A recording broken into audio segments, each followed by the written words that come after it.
All right, I think I am live. So, hello, Amanda. You are on time for once. Nice. So, if you guys are watching, go ahead and make sure that you like, share, all that good stuff. I'm going to be looking into a new texting thing that I can possibly start signing you guys up for, because I do think I was getting more viewers with the texting to remind everyone that it was time. I just didn't want to pay $30 a month. So I will look into that and I'll let you guys know in the Gently Led Sisters group. If you are not a member of that, we have a Gently Led Sisters group, and it's just a nice place where we all ask questions about motherhood, health questions, asking for natural remedies, that type of thing. So it is a private group. You can find us on Facebook. I have the public Gently Led Sisters page, but then I have the private Gently Led Sisters group. You just have to answer a few questions. We kind of want to make sure that you're a woman if you're in there. So just answer those and you should automatically join. Hello, Amy, Morgan, and Chanello. So Julia, hey guys. All right, I hope you're doing well tonight. So as you can see behind me, it's already dark. We're entering into just a couple weeks from now, we have fall back, and it will actually be darker earlier. So as you can see, it's already dark here in Illinois. Oh, you gotta love this time of year. But okay, so this subject is actually one that I run into quite a bit with younger moms, especially that have lots of little kids. And it's something that definitely wanted, people have asked me to talk about. And basically, the whole gist is how to like the kids that God gave you, or how to really put your heart back into mothering, if that makes sense. Really mothering with your whole heart. You just feel like your heart's not in it. As a seasoned mom, I often see moms, and I was there one time. I had to work through this on my own. I had many days where I cried or I just felt overwhelmed. I didn't like my life. You're saying that's horrible. How, as a Christian, can you not like your life? Well, when you are stretched thin and caring for all these little people and never getting sleep, it does a number on your brain. So yes, I feel genuine concern for moms that are overworked and overstressed and at the end of their rope. So I'm hoping that this show can help the moms that are there, that are just stressed out, about to pull their hair out, just overworked, overtired, just not having any joy when it comes to interacting with their kids or really even liking their kids. They're just trying to get through each day. Oh, just try to hurry up and put the kids to bed. I don't feel like dealing with them anymore, which I've been there. I know we all have days like that. Even now with the little babies, sometimes, I'm like, is it 7:00 yet? Because they go to bed at 7 now, my two little babies. So, we've all definitely been there. Hello, Jessica, and hello, Cynthia. Yeah, you don't usually make it to live. So awesome. Glad to have you on a live. Glad to see all of you here on the live. So, but I firmly believe that God gave us our kids so that we can enjoy them, not just endure them. Not just try to like rush them through their little years so they can grow up and we can get them out of the house. Hi, Angie. I've definitely liked every stage that my kids have been in. Now, as my kids are getting older, I have almost a 20-year-old. I am looking forward to the next stage of life where he gets married and my 19-year-old gets married. I'm looking forward to those times in my life as that's coming closer, because then I'll have grandkids. So I've enjoyed every stage so far. A 4-year-old and a 2-year-old and being pregnant. See, yes, that is extremely hard. And I do remember those days in my life, and Abby can attest, because Abby is a gem now, but she was one of my terror children. And she never slept. And so because she never slept, I never slept. So when I had 3 kids, 3 and under, I call it the black hole in my life. I don't remember barely anything from that time. And I do remember being completely stressed out at times. And I really had to work on my heart, and I really had to work on my attitude, and I really had to work on liking my kids. We always have love. As a mom, God put that in us. But liking our kids is quite a different thing, when they're terrorizing the house the whole day and they've, put eggs in the orange juice and eaten every yogurt. And I'm all talking about stuff Abby did when she was little. Yeah, she still can't sleep. Hello, Joyce. So, yeah, but she completely makes up for all her terror years now. Her and Chloe both help me out a ton. I miss them very much when they're gone, and I'm back to 24 hours with the babies by myself. So yes, they help out a ton. So it will work. It'll pay off. Okay. Just try to do this and it will pay off. So let's get into some things that hopefully will help you, especially if you're a mom. This is mainly geared towards moms that have lots of littles. You're in a very, very tough time of your life right now. So, realize first of all that you're the mom for your kids. God gave these kids to you and you are the best one to raise them. All right. So, oh, wow. 2, 1, and pregnant. Any tips for complete exhaustion? I would definitely say check your iron levels, and you might need something like Floridex. I've had to do Floridex a lot when my body tolerates it very well, and it seems to give me a burst of energy. Also, just napping when they nap, just realizing that you can let some things slide in the house if you need a nap, different things like that. So, Jessica, you are exactly right. The little years are physically grueling. The older years are definitely mentally trying. I've always said that little kids physically exhaust you, teenage and up mentally exhaust you. So sometimes when you've got like the full spectrum, like I do, you're just mentally and physically exhausted a lot of times. But yeah, definitely realize that you are the mom for your kids. No one else can do it better. Even when we all struggle with the mom guilt after we've gone to bed and we're laying there and we're thinking of all the things we failed in and think of all the things we could have done better, you are the best one for your kids. And God picked you for a reason. God gave you those kids for a reason. So, it's your job. And I feel like if you have a lot of the mom guilt, such as, I didn't homeschool good enough today, am I teaching them enough? I feel like with our children, we're going to raise balanced adults if they know that, number one, we loved them and we were there for them. I feel like if we help them through a lot of the emotional things in life, they're going to have a stronger bond with us. That other stuff is important, and you definitely need to get to it, especially if you're homeschooling, things like that. But emotionally, your kids need you. They need you to be there to help them navigate the waters of life more than anything. So, but this is one thing I've always done in my life. If I'm stressed, I try to pinpoint the cause for stress. So I'm 10 months postpartum, 10 and a half months postpartum now, and I finally feel like I'm getting sane again. And I think with me, my trigger for my emotions being all over, my hormones being all over is lack of sleep. So a few months ago, and Abby and Chloe helped me out with this too. They like to take all the credit for it, but I did a lot of working with the babies. We started sleep training the babies because, well, Kelly, we've been trying for a little while. She's been sleep trained. She kind of regressed after Hannah was born.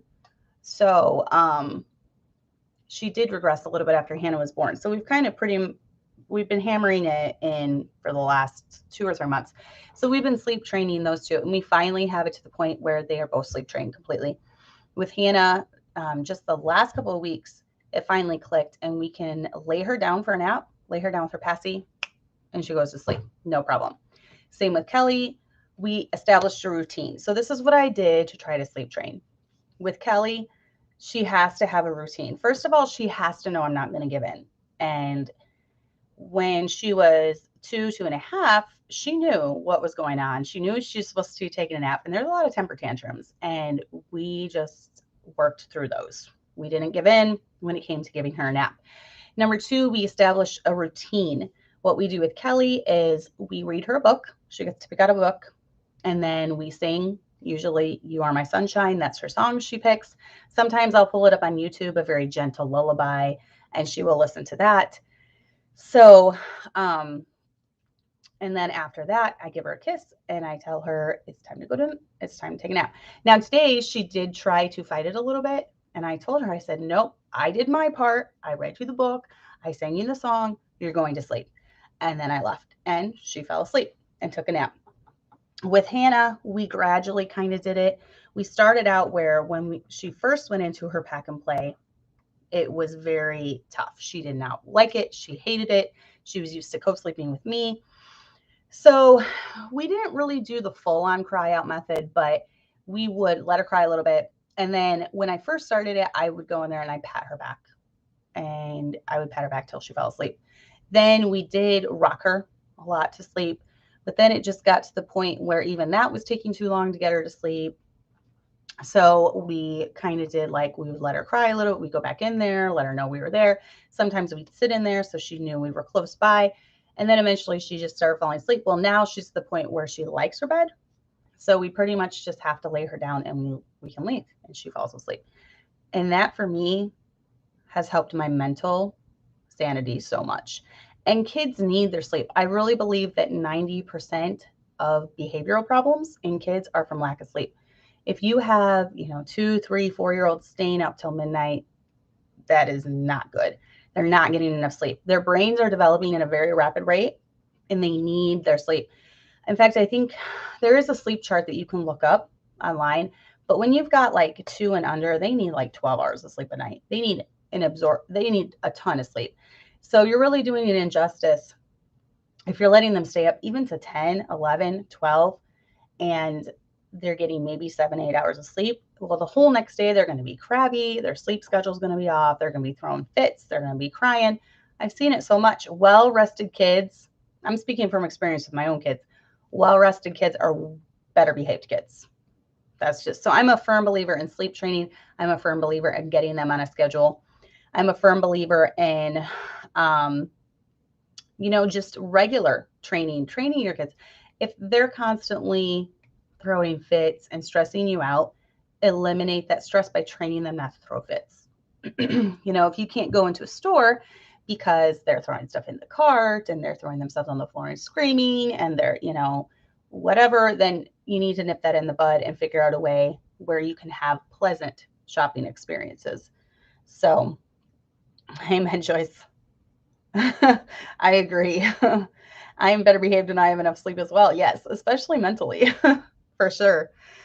So, if you do the work when your kids are small, you're going to reap the benefits. Believe me, it will come. It will come if you put in the work.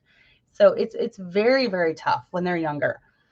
But for those first 3 or 4 years, if you're really, doing the training and you're really the sleep training, they're getting enough sleep, their brains are growing, you are training them throughout the day not to throw fits and just to have a better, experience with them overall. Obviously, you're going to feel kindly to them. When I am overtired and my kids are overtired, we don't like each other. They don't like me. I'm having a hard time liking them at that moment. So, you both need your sleep. Sleep is very, very crucial for a mother's sanity, at least me. I know other people can survive on like 4 hours of sleep. I'm not one of those people. I have to have my sleep. So this is something that I've worked on from the time my kids were little. I have worked on sleep training. It will be worth it, believe me. So just remember that motherhood, it is a heart issue oftentimes. If you are not just into parenting, you're not into mothering, you're having a hard time, you're constantly stressed, you're constantly grouchy, you're constantly yelling at the kids, you do have a heart issue. And everything rises and falls on leadership, and especially in the home. When dad's gone the whole day, you are the thermostat of the home. You kind of set the tone.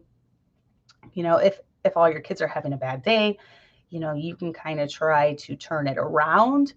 A lot of times, though, if mom is having a bad day, then everyone else starts having a bad day. So, hey, Amber.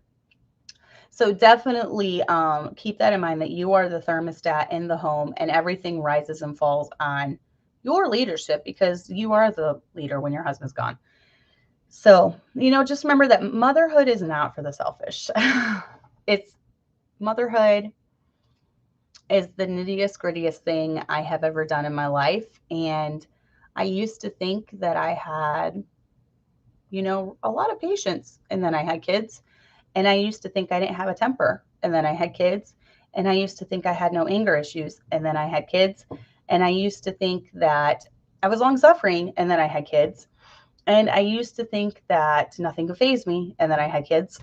So motherhood changes you. It brings out, it exemplifies our flaws. You know, when you live with someone 24/7, they're going to see your flaws. Obviously, as moms, we know our kids the best out of anyone in the entire world. We know what they struggle with. We know what their strengths are. So in the same way, it exemplifies our flaws. And I feel like motherhood is very, very humbling. Hi, Ashley. Oh, guys, pray for Ashley.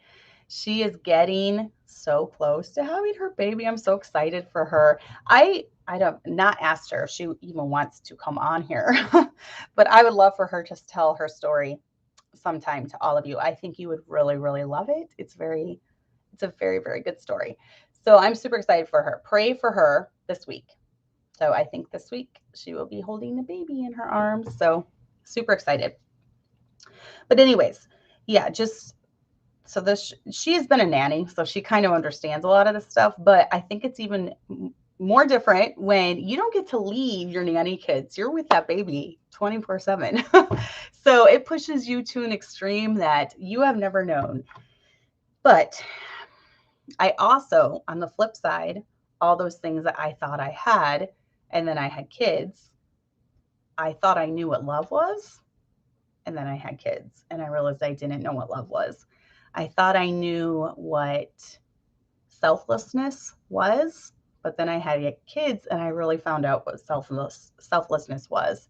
I thought I knew what caring for someone was, and then I had kids, and I found out it's so much more than you even know or dreamt about. So on the flip side, you've got all those good things too that come with kids.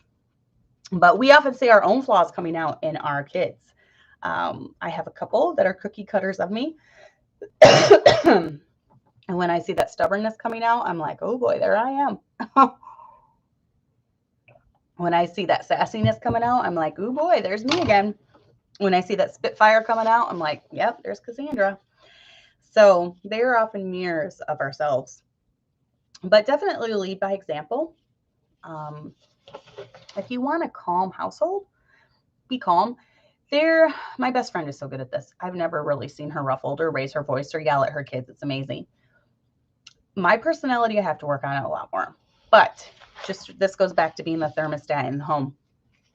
You know, if you want your children to learn how to calmly react to a situation, then you calmly react to a situation. You know, so oftentimes I over-exaggerate things, and then I see my kids over-exaggerating something a little bit later. So I'm like, well, I know where they get it. They get it honestly. So realize that you're in a season. This is a season of your life. And you will eventually be through this season. And then you're going to look back and be like, oh, like even now I look at pictures of when my kids were little and I'm like, oh, would I want to go back and repeat it when I had all little ones? Probably not. But there are special times during that. And I would say to definitely try to focus more on the positive times. Try to take video, try to take pictures, try to keep that memory locked into your brain. When you're having a horrible day, just think back on those special things, those special moments, you know, and try to have special moments. There'll be something the kids will do that I just think is hilarious. And I try to just kind of put it in my brain to kind of think back on, because I do find, especially the babies, you find so much joy in them. They're so funny and they do so many cute things. Excuse my cough. I still have a cough. I had a really bad cold a couple weeks ago. The cough is not going away, especially when I talk. So I would definitely say too, as a mom, weed out the roots of bitterness. Try not to hold things against your kids.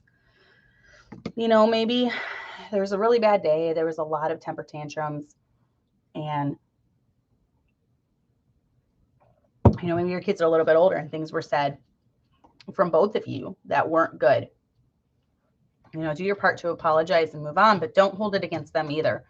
Don't think back on those times. I mean, kids, they're learning too how to work through all their emotions.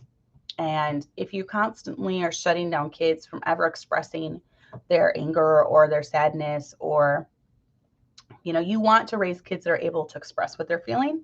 So don't hold it against them if they do express to you exactly how they're feeling. So remember that kids will be kids. You know, don't get angry at them for being a kid. There's going to be things that happen where they were just being a kid, you know, playing in the toilet, flushing stuff down. Now, I mean, it's obviously different if it's just outright um, disobedience and they're trying to push your buttons and all that. But don't get angry at them for just doing kid things. You know, let them be a kid. You're only a kid once in your life. And then when you get older and get married and have responsibility, your whole life changes and you never get to go back to that time. So let them have a happy childhood. Definitely. So, you know, decide where your boundaries are.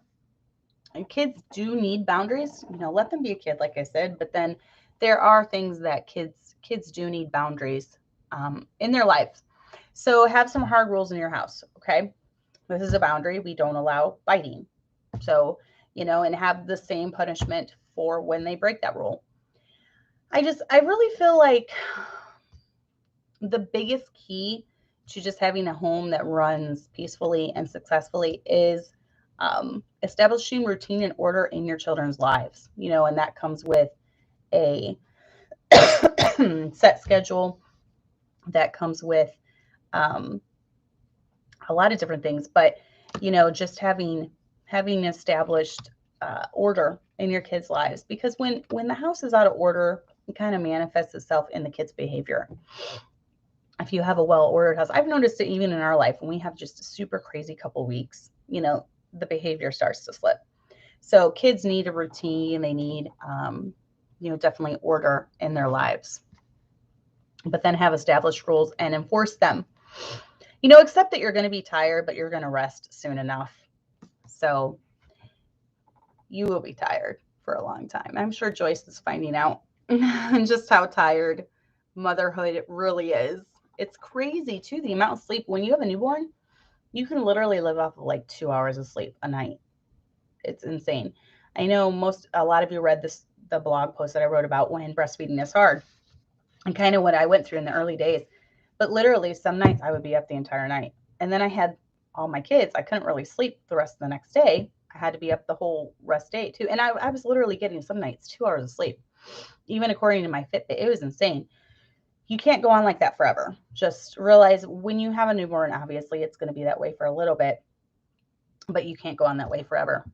But do accept that you're going to be tired at times and just don't become bitter about it. Don't become upset about it. Just accept it for what it is. And then realize that eventually you will get more sleep. You know, one of the things I think is important as a mom to do is do things with your kids to enjoy them, you know, such as making memories together, trips, days off from school, talking. You know, there's so much talking and so much things that go into being a mom, you know, things that are just, you're not having kids just to keep them fed and clothed and teach them school. There's so much more. That's just the bare minimum. You know, your home isn't a daycare where you're just keeping them alive. And I feel like a lot of young moms, that's what it's like for them. It's just a daycare. They're just keeping them alive, but they're not training them. They're not instilling values in them. They're not enjoying them. You know, when you're babysitting other people's kids, you don't really enjoy them. It's just kind of a job.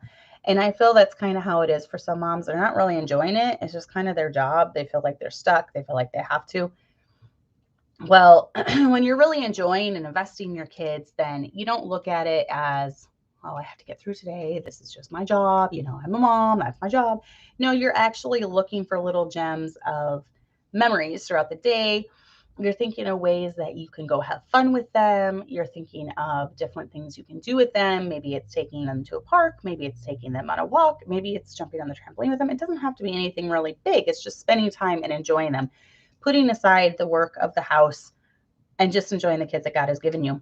Remember, they're going to be out of your house fast. You know, you might have them, like 20 years and then they're gone.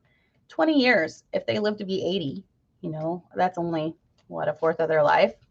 So you're not going to have them for very long. So enjoy them while you have them. Enjoy them while God gave it to you. So, aw, Joyce, Don't say that. No, I'm kidding. I'm glad for you. But yeah, some of us didn't have very good first babies. And then my second baby was like that though, Jason. Oh my goodness. He was like literally perfect until I got to about 2. And then things changed. But yeah. And then Abby came and never slept. So it's been every other baby for me, just about. I have very easygoing baby, then a not so easygoing baby, then a very, and even with Kelly and Hannah, it was that way. Kelly was not an easygoing baby. Hannah pretty much is for the most part. So, but yeah, do memories, create memories with your kids, do fun things with your kids, one-on-one time, definitely try. Our kids really crave one-on-one time with us. And I really noticed this with my kids. If one of them is struggling more than normal, they need to do something with me. I need to get them away, and we just need to do something fun, whether that's getting to Starbucks and going and walking around Walmart or a thrift store or something. I just need to get them out and they need to go have fun. So, and then let's see, rotate kids for trips. I don't know if you guys do this. I think we're blessed because my husband's a pastor and sometimes he travels, but he will take the kids, he'll rotate them for different preaching trips, which is really, really cool. So they get to spend time with dad and have that one-on-one time that they crave. I have a couple that are talkers, and so they love the opportunity to just have the whole floor to themselves when it comes to dad, and they talk his ear off, just talk, talk, talk the whole time. So if you could do that, if your husband travels for business and he's able to take a kid with, or, maybe even just a little day trip, try to schedule time for that. I think that would make a huge impact on just enjoying your kids and your kids enjoying you. And and then self-care. I think self-care is really important for not getting too overstressed. And if you're taking care of yourself, you're able to take care of your children. I'm sure you've heard the illustration before where they talk about the plane and how you're on the plane, and they always tell you, you put on your oxygen mask first, and then you help your children put on their oxygen mask. But that is so smart because it can apply to every area of your life. You do need to make sure that you are taken care of so that you can properly take care of your kids and you're not, taking all your anger and frustration out on them.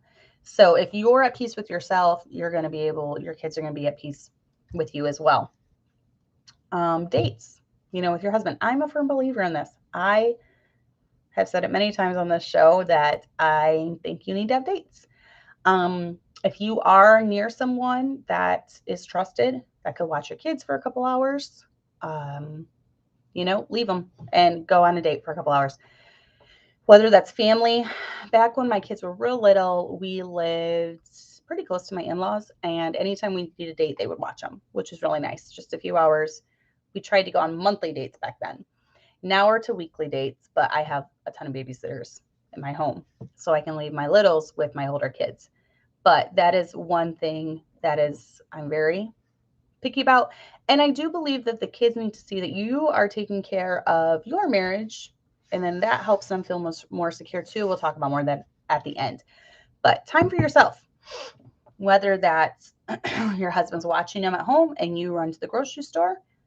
I have walked the aisles of grocery stores sometimes, not really even needing to buy something, just wanting to be by myself. And it was wonderful. And it helped rejuvenate me and recharge me. So your husband can handle the kids for an hour or two. You need to recharge and get a coffee while you're out. If you don't do coffee, I pity you, but do something else, tea or something, bubble tea or something. I don't know. We don't have any of those places near us. So definitely do dates. Yes, Amanda, that is another thing that we did when we moved here. We didn't really know anyone at first. So what I would do is we always had a strict bedtime of 7 or 7:30. I'd put the kids to bed and I would order our favorite food from a restaurant in town, and we would sit and eat it and then watch a movie, Netflix, something, back when we had Netflix. We don't have it anymore. But yeah, we did that many times. It doesn't have to even be getting dressed up, going out to dinner. It can be, for me, when our kids were little, every night was date night pretty much, because we always put the kids to bed by 7 and then we'd sit up together. And that was our time to chat and talk and reconnect. That is so important. If your husband, maybe he works later and that's the only time he can see the kids, maybe have it so that your husband can spend an hour or two with them when he gets home. Or Saturdays, that can be his day where he kind of spends the whole day with them. He does something fun with them. He takes them to the park or, something like that where he's connecting with them too every week, but your connection is super, super important. So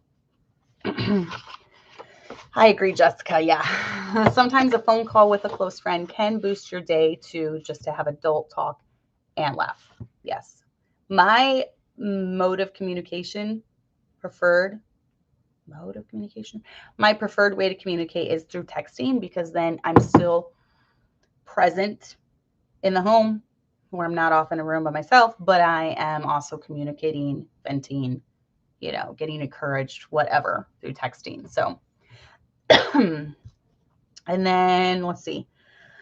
Yeah, if you just need a coffee alone. And here is where you have to decide something. When I had younger kids, I did start doing this. I haven't, but I think I might go back to this. Decide what's more important to you, sleep or a cup of coffee in the morning alone. And I started getting up early. Actually, when I had 3 little kids, I would get up. This was back when I worked out at Curves. I would get up at like 5 or 5:30. I think they opened at 6.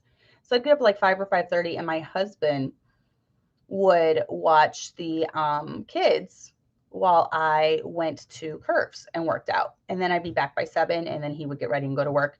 What is that cool little thing you just did, Amanda?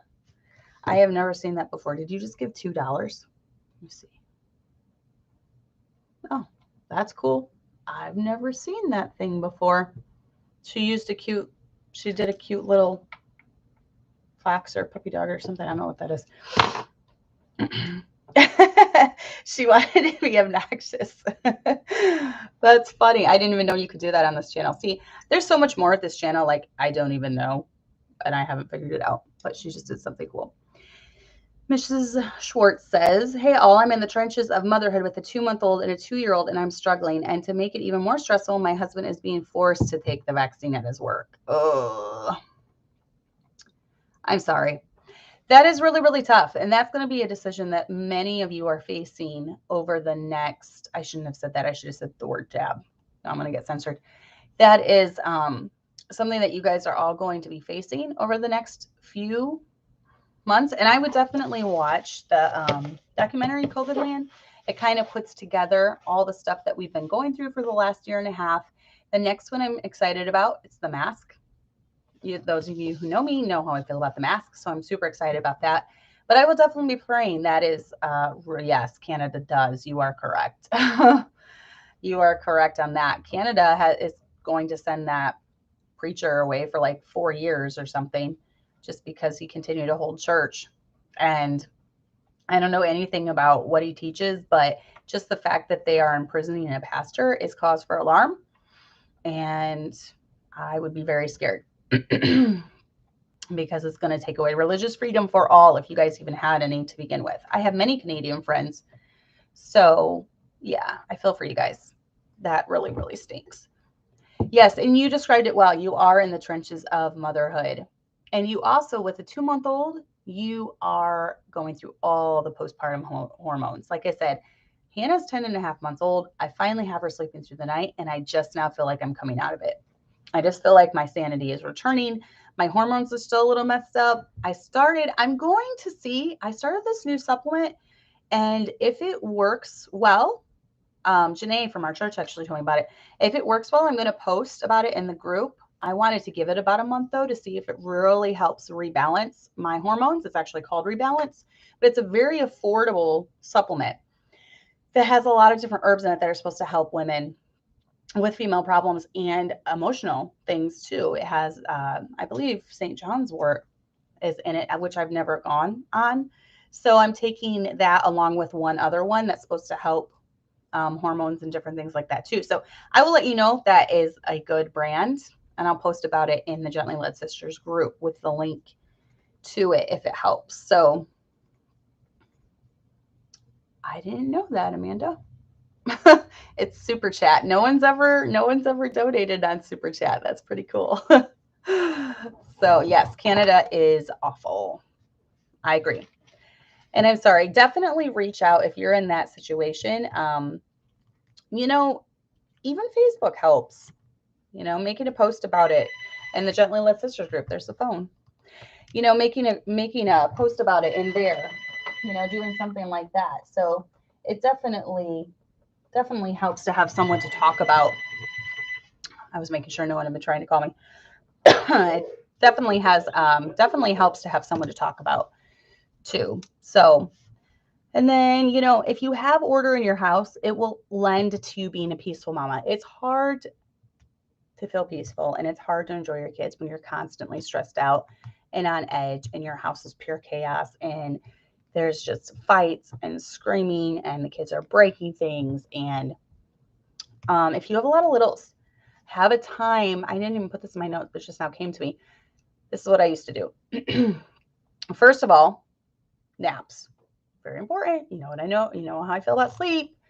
Your kids need naps throughout the day. If they are 3 and under, they need naps. They will not function as well without naps. They will throw fits. They will throw temper tantrums. They will disobey more. They need naps. Choreograph all their naps at the same time so that during that hour, you can sit with a cup of coffee. You can just look out the window and do absolutely nothing. And don't do stuff during their naps. Take that time just for you to breathe and just reflect and bask in the joy of being a mom. If you have older kids, make them read a book. They have an hour, quiet time. They have to sit in their beds, read a book. They have to sit on the couch, read a book. No talking aloud. They're not allowed to ask mom for anything. It's quiet time. You have to do that when you have little kids for your sanity's sake. This is just coming from me. This is all stuff I did when I had little kids that helped me enjoy my kids more. It helped me, you know, stay on top of things mentally. So, and then, well, you're welcome to join the group. It's a great group. We throw ideas off of each other and, you know, ask for advice and encourage each other. So it's a private group on there. Go ahead and try to find it if you can. Do I have any episodes on loose schedules? I don't know if I do. I'm sure I do somewhere. I would call my home a loose schedule, with the exception of naps at this point in time and bedtime. I've really gotten strict about that the last few months.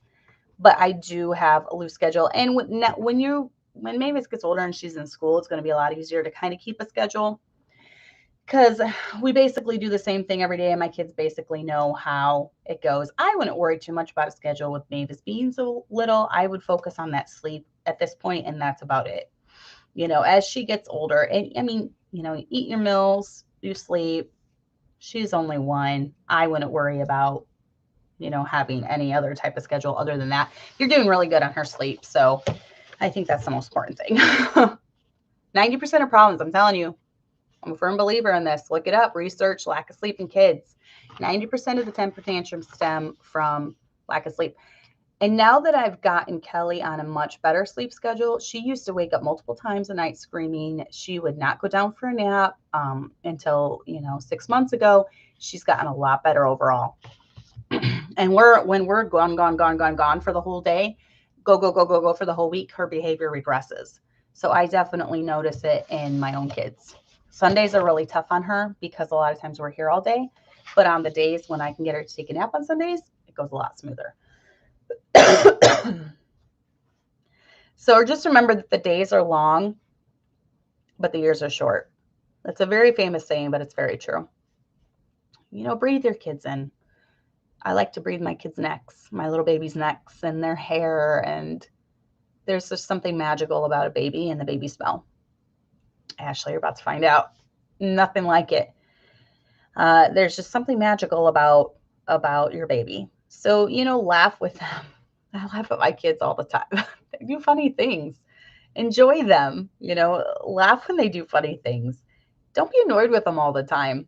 You know, that kids can sense when you're annoyed with them. Kids can sense if you like them or not. Kids can sense if you're just tolerating them. And then a lot of times you'll have behavioral problems in kids because maybe you are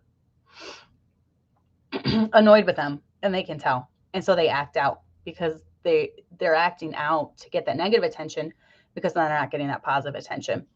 But if you're filling their love tank and giving them that positive attention, they're not going to act out as much and get that negative attention, if that makes sense. So my kids are hilarious. I will be the first to say it. And they're funny, like in different ways. Like my teenagers, they come up with they say the funniest things sometimes. And then even my babies, they just say adorable, cute things.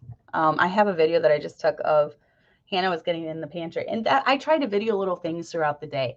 It's not so much that I'm trying to get attention or like bragging about my kids or posting. It's for my own reference. And I love Facebook memories because I'll come up and you'll get to see how little they were and see the cute little video.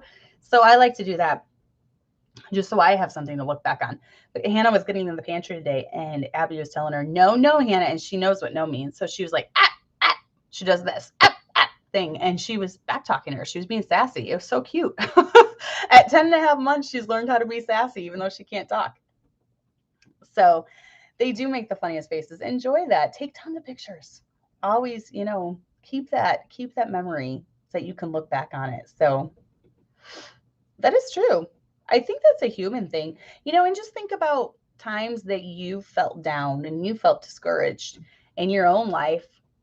Wasn't it because you felt like maybe your husband wasn't spending enough time with you, wasn't paying enough attention to you? So I feel like as humans, we need that connection. We need to feel like someone loves us and isn't irritated by us all the time. I don't want my family to be irritated with me all the time. I don't want them to be just putting up with me. I don't want them to be annoyed by me. That's why I'm not going to treat my kids that way. Like they just annoy me all the time, or I'm just sick of them and I just can't stand to see them and just get out of the room. I don't want to see you right now. We live in a small house. There's always some kid in the room with me. Always. So, forget the chores sometimes. Sometimes you just have to forget the chore. Today, we didn't do school. We've had a busy weekend, like always. And Mondays are kind of our recovery days because church is, we're at church the whole day. So I'm like, we're not doing school today. That's the beauty of homeschooling. You can do that. Take days off like I did today.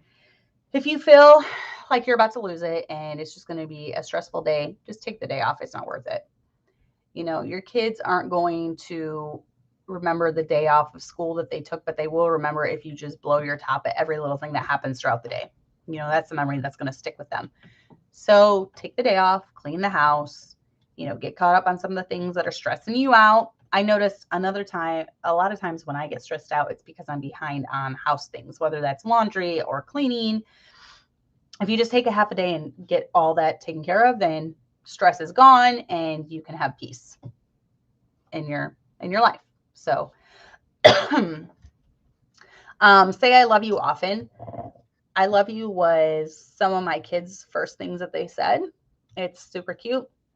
I pretty much tell them like 500 times a day, and then they'll grow up saying it too. So that's one thing that's said very, very often in our home.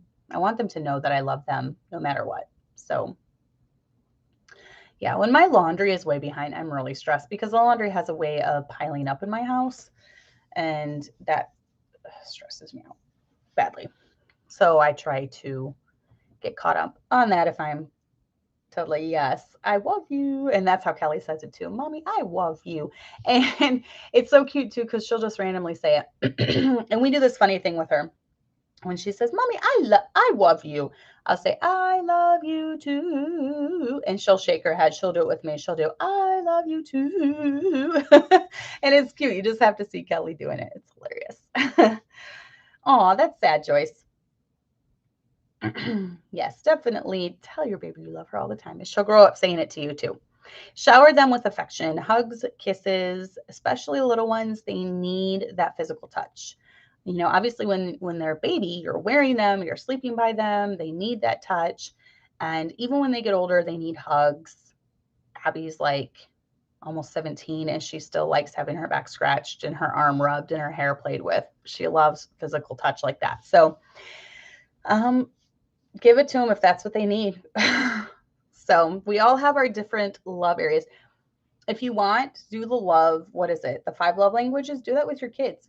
Figure out which each of their love languages are. They have a quiz just for kids. Figure out what each of their love languages are, and then try to fill their love tank with whatever that love language is.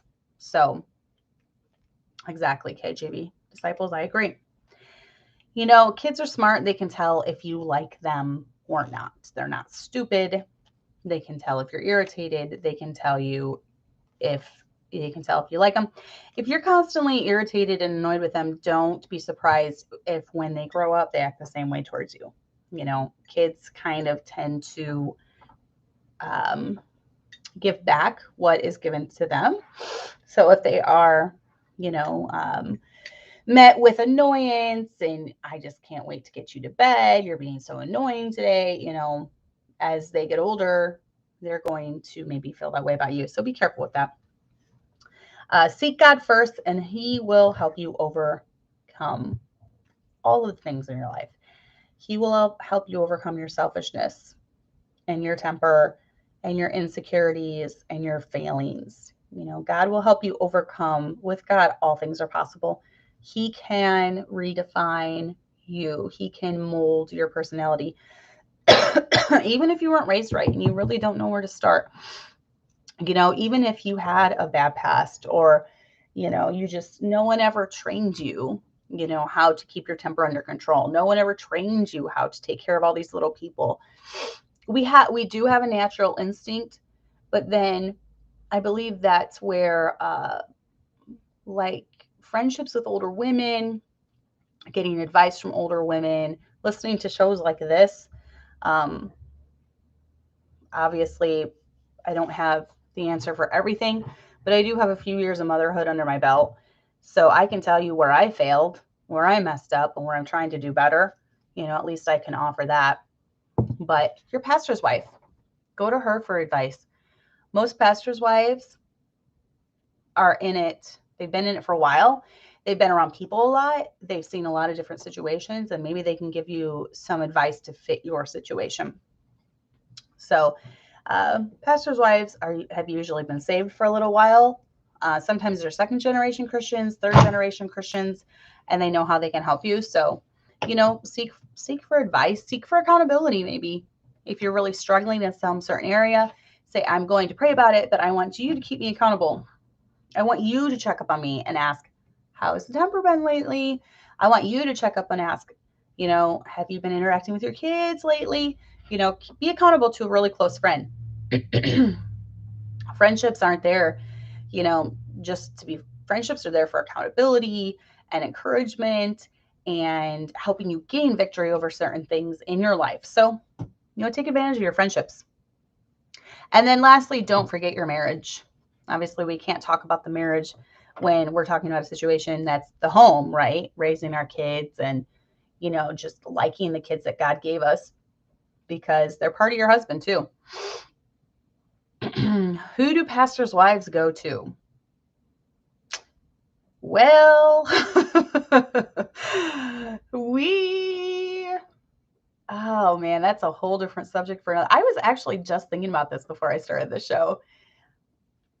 The pastor's wife role can be lonely in a lot of different ways because we do have to appear like we have it all together when sometimes we don't.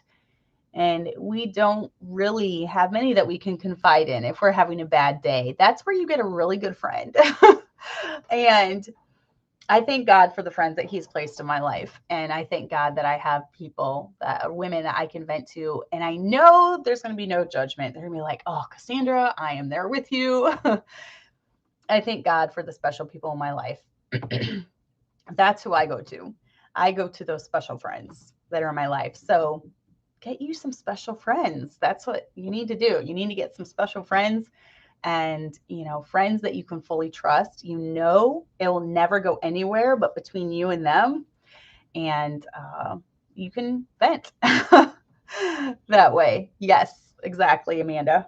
Maybe fellow pastors' wives. I'm trying to think. Some of my closest friends, they actually, my best friend is a pastor's wife. And then a couple of my other friends that are very close, they have been in the ministry at some point in their life. So there is some connection with like ministry. There's a certain set of battles that pastors and their families face that you can't really describe, and because you don't want to pretend to be this like victim. Oh, woe is me, whatever. There are different battles and things that you go through in the ministry that you develop a kinship, and that's why Kelly and I had become such good friends, because we both planted churches around the same time, 10 years ago. And there's just a certain set of circumstances that came with planting a church, and hardships and trials and things we had to overcome. So because we were going through it at the exact same time, it just developed a super strong bond. And it's the same way with families in the ministry. There's just a bond there because, you can look at each other and what you're thinking or what you're going through. So, but it's the same thing with moms. All of you that listen here, there's a certain community, and we know, we know the struggles that you're facing. I know how it is to have tons of little kids. I know how it is not to have sleep. I know how it is to be stressed and overworked and tired. So there is a definite kinship, between moms. So, but yeah, find you some special friends. That's what I would say. But definitely don't forget your marriage. Remember that when you have a strong marriage, your kids are secure. They never, divorce isn't even mentioned in the home. That no matter what, come rain or shine, if there's a problem in your marriage, you're going to work it out. You're in it for keeps. You're in it for the long haul. You accept him. He accepts you.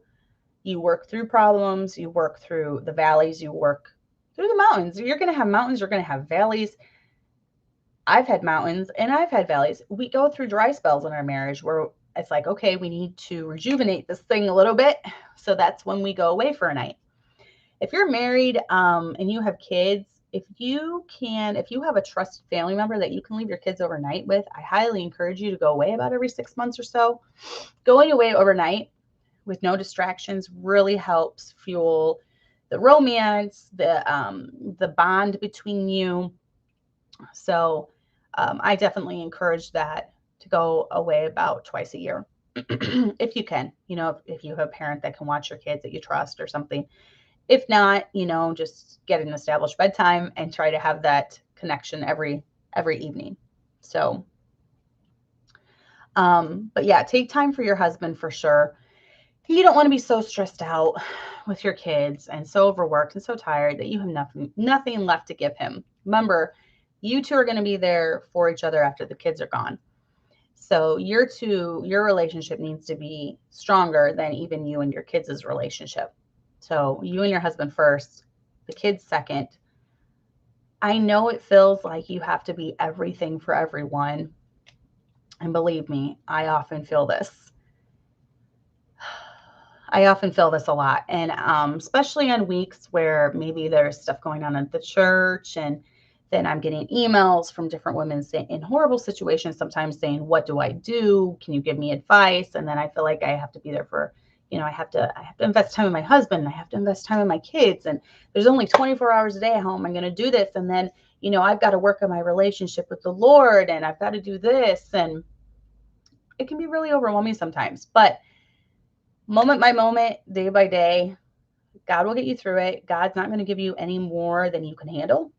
And God gave you your kids for a reason. You chose your husband to marry. So, realize that that's the most important relationship to work on. And then the kids come after that. And I do believe that establishing order in the house is the key to really starting to enjoy your family more, your family unit. If it's just chaos and the kids are running all over the place all hours of the day, and you just never have a quiet time, and you just don't have time, you don't ever have time to connect with your husband, and it's just chaos, your life is going to be stressful. So I really feel like that is the number one key when it comes to liking and enjoying the kids that God has given you, is establishing order in the home, routine, as far as especially sleep schedule is super, super important. And remember that we all have down days. If you do, just pick yourself back up. Most kids and husbands are super forgiving if they know that your heart's in it. If they know that you are really trying and you're trying your best. I remember, were we in Sterling? Yes, I think we were. I was sitting there one night and I was really discouraged because, I don't know, that day, like one of my kids had filled up their hat with ice while I was helping another kid with school or something. And they like went into the living room and there was ice. They like threw ice everywhere. And then they got into school papers and there was papers everywhere. And it was just like a total mess. And I was sitting there, all the kids were in bed because early bedtime, remember, firm believer. And I cleaned up the mess. Every time we put the kids to bed, the house gets picked up. So get the littles to bed at 7, pick up the house. I have to wake up to a neat house in the morning. That's one of the things that I establish as order in my home as well. So I was sitting there and I looked at my husband and I'm just like, okay, what do I give up? Homeschooling, being a pastor's wife. I think at the time I was teaching music lessons too. Teaching music lessons. That's when I was at the Arts Academy. I'm like, being a stay-at-home mom, what do I give up? And he just looked at me and he said, babe, you're doing great in all of those things. And that encouraged me so much more. And just sometimes a word of encouragement will get you through the next day and get you through the next day and get you through the next day. So if there's any husbands watching this, I would definitely tell you, I hope not, because that makes me feel weird, but I would definitely tell you to encourage your wife. Sometimes a word from you guys, it just gives us that extra steam that we need to get through the day. Just knowing someone is noticing and appreciates all the hard work that we're doing, all the training that we're doing in our kids, everything that we're pouring into our kids, just knowing that you notice makes all the difference in the world. So, and Joyce, that's awesome that your husband is supporting you as you adjust to a new baby. Having a newborn is so tough. Just think about it. You carry the baby for 9 months, but you don't meet them until that delivery room. So when you meet that baby, you have to figure out their personality. They're figuring you out. You're figuring out their sleep pattern and their eating pattern and their little noises they make. So it's a whole new world, once you have that newborn baby. So definitely. But I think that's all I have for tonight. Yep, I'm the same, Amanda. She said, I need an empty sink and clean house. I've been known to vacuum the house at midnight, but my husband and kids are hard sleepers, so I can't. Yeah, luckily now that my kids are older, you're going to discover a whole new world when your kids get old enough to clean. My kids help me with the chores, and my house is small, so I can say, clean up now, and within 10, 15 minutes, everything's picked up. We try to do like the deeper cleaning on Saturdays, and that's like scrubbing bathrooms, mopping floors, windows, sometimes walls, and I can even have Kelly do walls with wipes. So I've had her do walls before. Put them to work at a young age. For sure. That will also help your life run a little bit smoother as having them help. So if you guys are watching, give it a thumbs up. I do notice 14. Thank you. I'm glad you guys all joined me. And I am hoping to have more guests on in the near future. So look forward to that. But I enjoy this little community that we have, and I enjoy chatting with all of you every week. Next week, we are going to be on our way to Florida. So what I'm probably going to do, Amanda, I might try getting with you this week and we can record that show I was talking about and premiere it next Monday. If that's okay with you. We were going to do a show. Amanda has a little bit different past than I do. I was saved when I was 4.5, 5 years old, something like that. Hi, Chisum. I'm glad she remembers me. But Amanda has a different past than I do. So I wanted to have her on to kind of talk about getting over the baggage from your past, dealing with baggage in your life. I know a lot of my viewers are first-generation Christians, where maybe you do have a little bit of baggage and you deal with the guilt of that. So how do you move forward?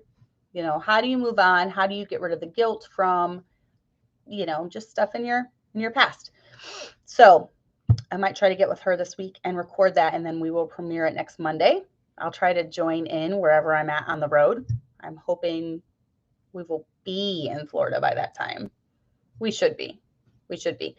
Someone got us tickets, free passes to Universal Studios. So our whole family gets to go there on Tuesday. I'm super pumped and super excited. We would not have been able to afford that regularly. So they got us free passes to go there. So Tuesday, I will be there with my family in Florida. So wish us luck that the weather cooperates. So anyways, guys, if you have any comments, please leave them below. Like it, share it, all that good stuff. And we will see you next week. All right. Bye.